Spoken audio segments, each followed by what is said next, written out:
todos, boa tarde a todas. Eu me chamo Felipe Garcia, como adiantado pela mesa. Eu sou acadêmico do 5º ano de Direito da Universidade Federal do Paraná. Em primeiro lugar, eu gostaria de agradecer a oportunidade de apresentar um trabalho num congresso dessa envergadura e parabenizar a organização desse evento também, que, pelo que eu tenho acompanhado pelos meus colegas, não tem sido fácil, não deve ser fácil organizar um evento desse tamanho. E cumprimentar também o nosso homenageado, Dr. José Lúcio Glombe, que é uma liderança para todos os trabalhistas, principalmente aqui do Paraná. Dependendo do contexto em que se insere, a palavra flexibilização pode se mostrar democrática ou tirana, moderna ou antiquada, simpática ou cruel. No direito do trabalho, em geral, tem servido para passar uma ideia democrática, moderna e simpática de uma proposta tirana, antiquada e cruel. Essas palavras são de um texto, de um belíssimo texto, do ano de 2002, de um grande professor mineiro, o professor Márcio Túlio Viana, de um texto chamado Quando a negociação, a livre negociação, pode ser um mau negócio. Na oportunidade, discutia-se um tema bastante polêmico, na verdade um fantasma que ronda o direito do trabalho há muito tempo, que é o tema do negociado sobre o legislado em âmbito coletivo. E a reforma trabalhista, na verdade, intensifica essa polêmica e traz o até então impensável negociado sobre o legislado individual. Como todos sabem, nós estamos passando por um constante processo de flexibilização e de desregulamentação das disposições legais no direito do trabalho, o que acaba acarretando uma certa dissonância de algumas novas figuras com aqueles princípios que alicerçaram a especialização da disciplina. Trata-se aqui de uma reaproximação do direito do trabalho com o direito civil, né? Estão ligados desde o berço, mas que houve uma especialização e um desmembramento do direito das obrigações, e assim traz de novo uma pergunta que deveria o direito do trabalho resgatar uma ampla autonomia, e talvez até colocando em xeque a sua subsistência enquanto ramo autônomo, ou ainda deveríamos nos preocupar com a tutela de uma parte hipossuficiente na relação? E o movimento máximo de aproximação do direito do trabalho com o direito civil vem justamente pela reforma, com a inserção do parágrafo único ao artigo 444 da CLT, que trouxe o impropriamente chamado empregado hipersuficiente. O escopo desse trabalho, do meu trabalho, portanto, foi analisar esse processo de especialização do direito do trabalho, os fatores que desencadearam o desenvolvimento de uma principiologia própria e também para a gente repensar essa tentativa, talvez, de desconstrução a tentativa de criação de um espaço de incidência do direito civil no bojo do direito do trabalho, se lido na literalidade o dispositivo da reforma. E aqui cabe um breve à parte. É preciso ressaltar que há uma nítida inadequação terminológica na expressão que tem sido utilizada pela doutrina. Nessa expressão, empregado hipersuficiente. E por quê? Porque, todo mundo sabe, a noção de empregado traz consigo, ela pressupõe a noção de subordinação. E que não é um mero elemento. Como diz o grande professor francês Alain Soupiot, é a pedra angular do próprio direito, ou melhor, do contrato de trabalho. E essa subordinação traz consigo um traço de hipossuficiência, está intimamente relacionado com esse traço de hipossuficiência. E não é à toa, há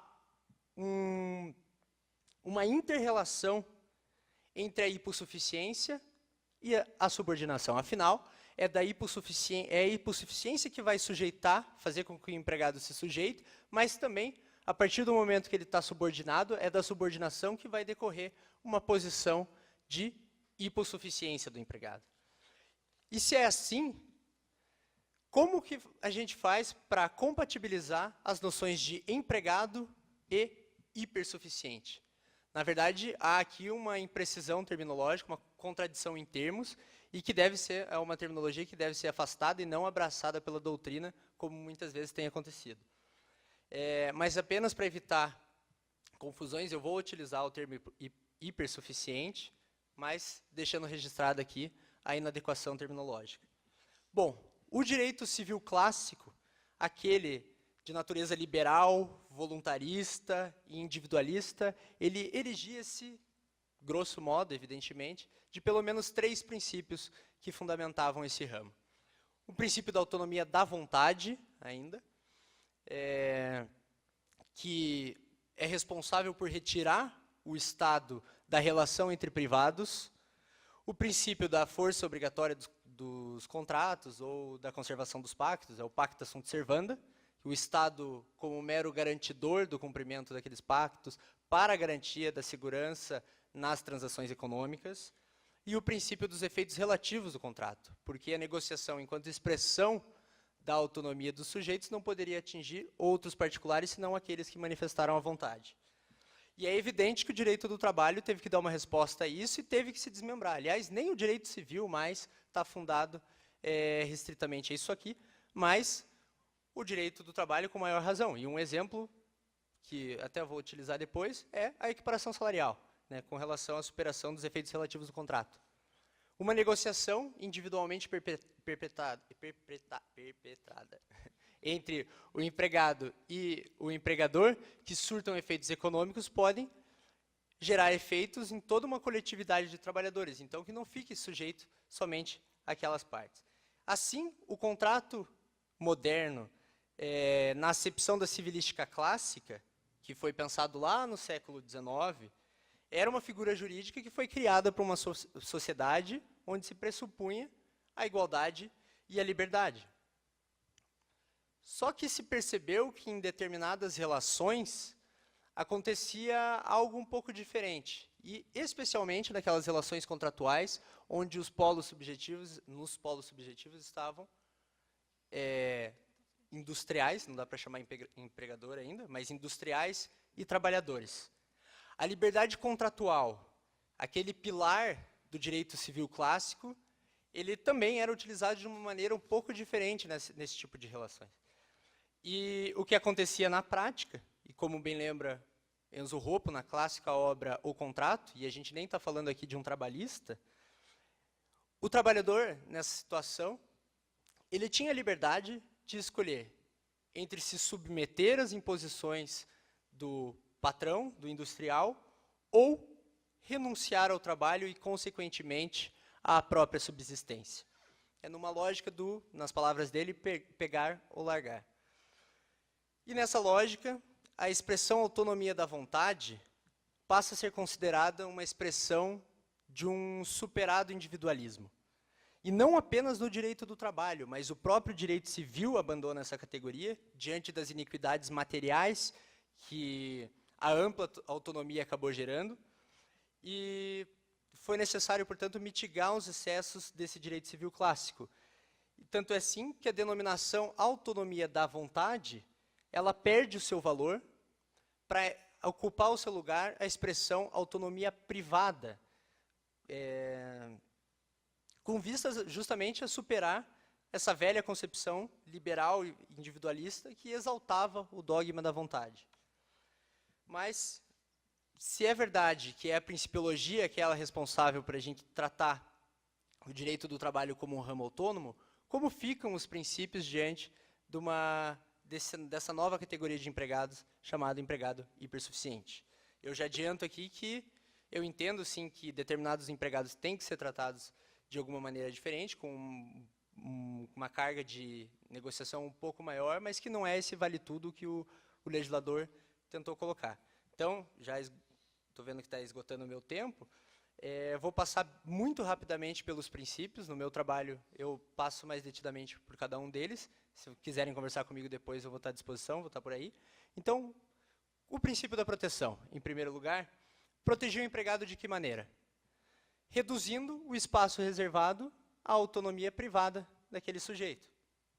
E a reforma, com a inserção do parágrafo único ao artigo 444, na verdade, o que fez foi tornar a regra, pelo menos se lida na literalidade, tornar a regra a livre estipulação do contrato de trabalho, salvo naquelas hipóteses do artigo 611b, que é um rol pretensamente taxativo. Embora o dispositivo preveja que seja só naquelas situações, se interpretarmos dessa maneira, a vedação, a negociação, vai ser nitidamente inconstitucional, até porque há outros direitos fundamentais que não aqueles que eles transcreveram do artigo 7º da Constituição. Princípio da norma mais favorável, que também é um dos princípios que permitem chamar o direito do trabalho como ramo autônomo. O parágrafo único passou a prever expressamente que a negociação individual vai se sobrepor ao acordo coletivo, que vai se sobrepor à convenção coletiva, que, por sua vez, vai se sobrepor à legislação. Há alguma controvérsia doutrinária aqui, mas que não vai dar tempo de abordar. O princípio da primazia da realidade sobre a forma também sofre impactos. Por exemplo, o 611A permite a determinação dos cargos de confiança. Será que esses empregados podem, por um formalismo, renunciar à limitação de jornada? E mais diversos outros princípios são afetados, já me encaminhando para o último, como, por exemplo, os mais genéricos, o princípio da igualdade e da não discriminação. Como é que fica a equiparação salarial se nós reconhecermos a negociação individual? Isso serve para mostrar a dissonância dessas novas figuras com os postulados básicos do direito do trabalho. Afinal, se nós conferirmos máxima eficácia à equiparação salarial, na prática, o que a gente vai ter é um esvaziamento da negociação individual, porque aquela negociação individual vai repercutir no contrato dos demais. Mas também, se dermos plena eficácia à negociação individual, na prática a gente vai esvaziar aquele que é o principal instrumento de concretização da igualdade nas relações de emprego. Aliás, nem sei se o legislador, pela via infraconstitucional, poderia limitar dessa maneira a aplicação de um princípio constitucional. Enfim, o legislador alterou o direito do trabalho de ponta a ponta, mas não tratou de um comando constitucional, que é a proteção contra a despedida arbitrária. E, curiosamente, esse seria o ponto de partida para a gente começar a pensar num sistema de valorização da vontade individual no bojo das relações de trabalho. Muito obrigado pela atenção de todos. Qualquer coisa, estou à disposição.